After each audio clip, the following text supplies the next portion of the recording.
நமசிவாய.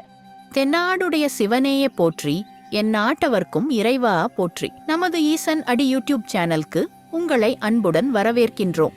பெண்கள் இரவு உறங்குவதற்கு முன்னாடி இவ்வாறான விஷயங்களை கவனித்து சரியாக செய்திருக்கிறோமா அப்படிங்கிறதை பார்த்துவிட்டு உறங்கச் செல்வது ஒரு சிறந்த பலனை அளிக்கக்கூடியதாக இருக்கும். அதே தங்களுடைய குடும்பத்திற்கும் சரி, தங்களுக்கும் அது ஒரு நல்ல பலனை கொடுக்கக்கூடியதாக இருக்கும். இதை ஆண்களும் பின்பற்றலாம்.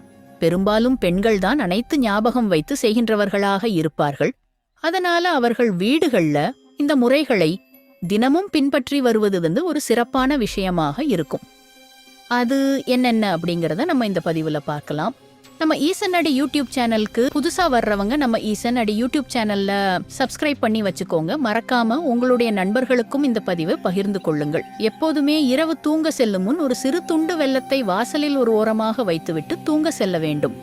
மறுநாள் காலையில பாத்தீங்கன்னா நீங்க எழுந்து பார்த்தா அந்த வெள்ளமானது அப்படியே இருக்கக்கூடாது.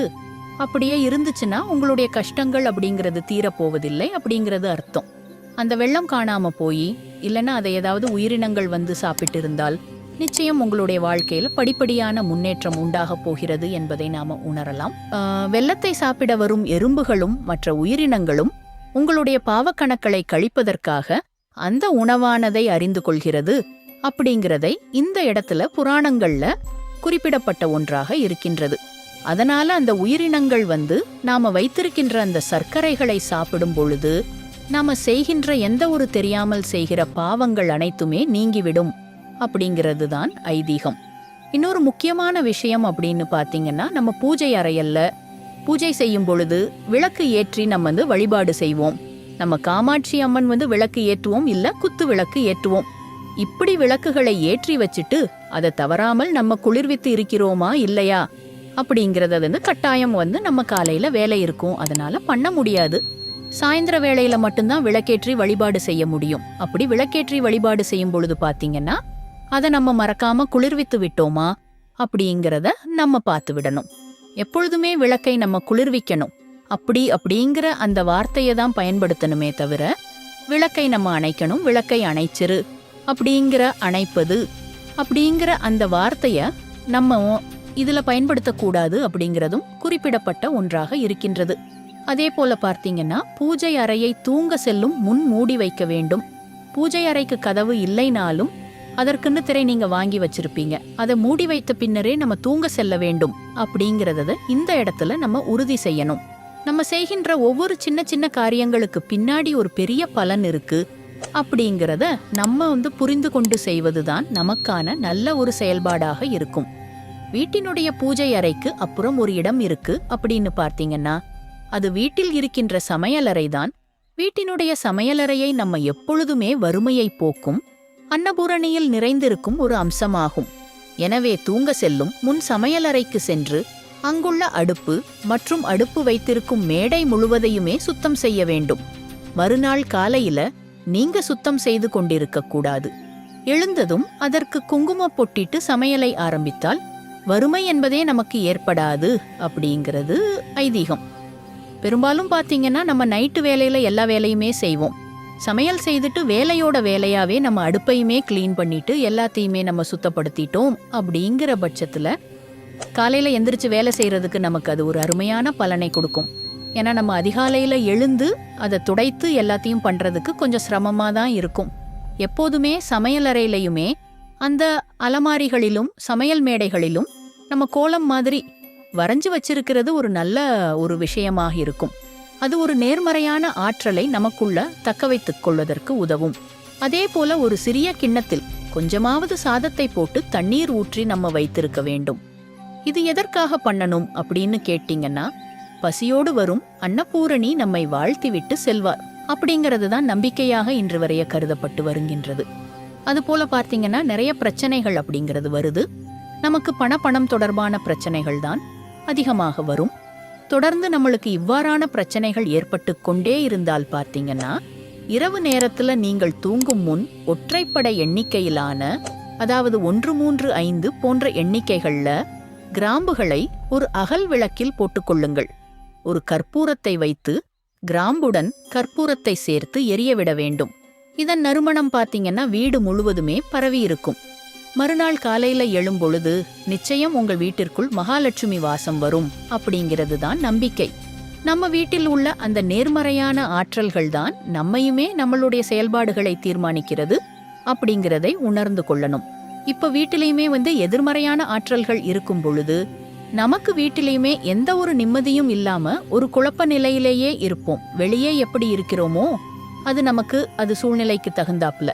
ஆனா வீட்டுக்குள்ள நம்ம ரொம்ப நேரம் இருக்கும் பொழுது அந்த வீடானத நம்ம நேர்மறையா ஆற்றல்ல நிறைத்து வச்சிருக்கணும். அப்படிங்கிறதுக்காக இவ்வாறான விஷயங்களை நம்ம ஈடுபடுவது ஒரு சிறப்பான விஷயமாக இருக்கும். கிராம்போட நம்ம கற்பூரத்தை எரிக்கும் பொழுது அதனுடைய வாசமானது வீடு முழுக்க ஒரு நல்ல ஆற்றலை உருவாக்கும் அப்படிங்கிறதுல எந்த ஒரு மாற்று கருத்தும் கிடையாது. அதுபோல பார்த்தீங்கன்னா இரவு தூங்க செல்லும் முன்பு அடுப்பங்கரையில் இருக்கும் எச்சில் பாத்திரங்களை எல்லாமே நம்ம ஒருபோதும் அப்படியே போட்டு வைத்துவிட்டு தூங்கக்கூடாது. எனவே அவற்றையும் இரவு நேரத்திலே எவ்வளவு நேரம் ஆனாலும் நீங்கள் கழுவி வைத்துவிட்டு பின்னர் தூங்க செல்ல வேண்டும். இதனால பாத்தீங்கன்னா நிச்சயம் உங்களுடைய கடன் சுமை எதுவாக இருந்தாலும் அது குறைந்துவிடும் அப்படிங்கிறது தான் உண்மை. பெரும்பாலும் பாத்தீங்கன்னா வீடுகள்ல காலையில தான் நைட்டு சமைச்ச பாத்திரங்கள் எல்லாத்தையுமே காலையில தான் விளக்குவாங்க. இருந்தாலும் நைட்டே விளக்கி வச்சிருவது ஒரு நல்ல ஒரு பலனை கொடுப்பதாக நம்பப்படுகிறது. கணவன் மனைவிக்கு இடையே பிரச்சனைகள் ஏற்பட்டால அன்று இரவு தூங்க செல்லும் முன் ஒரு கண்ணாடி பாத்திரத்தில் கல்லுப்பை நிரப்பி வைத்துவிட்டு தூங்கி பாருங்கள். மறுநாள் எழுந்ததும் உங்களுடைய பிரச்சனைகள் அனைத்துமே நல்ல முறையில் நிவர்த்தியாகிவிடும். ஒரு மனிதனுக்கு பார்த்தீங்கன்னா உறக்கம் அப்படிங்கிறது மிகவும் அவசியமான ஒன்றாக இருக்கின்றது. அதனால இரவு நேரங்கள்ல உறங்கப் போகும் பொழுதும் தேவையில்லாத பிரச்சனைகளை பற்றி பேசிக்கொண்டு இரவுல நல்ல வார்த்தைகளை பேசி நல்லதை மட்டுமே நினைத்து கொண்டிருக்கணும். அந்நேரத்துல நம்ம அமங்கலமான சொற்களை பேசி தேவையில்லாத கற்பனைகளை பயன்படுத்துறோம் பட்சத்துல இருவருக்குமே சண்டை வரும். கணவன் மனைவிக்கு நீ இப்படி தப்பு பண்ற அப்படி தப்பு பண்றன்னு ஒருவருக்கொருவர் நம்ம இந்த தவறுகளை சுட்டி காட்டி இருக்கும் பொழுது இருவருக்குமே மனஸ்தாபம் ஏற்பட்டு அது பெரிய பிரச்சனைகளை கொண்டு போய் முடிஞ்சிரும் அப்படிங்கிறதை உணர்ந்து கொள்ளுங்கள். அதனால எப்பொழுதுமே பாத்தீங்கன்னா இரவு தூங்க செல்லும் பொழுது எந்த ஒரு வாக்குவாதங்களிலும் ஈடுபடக்கூடாது.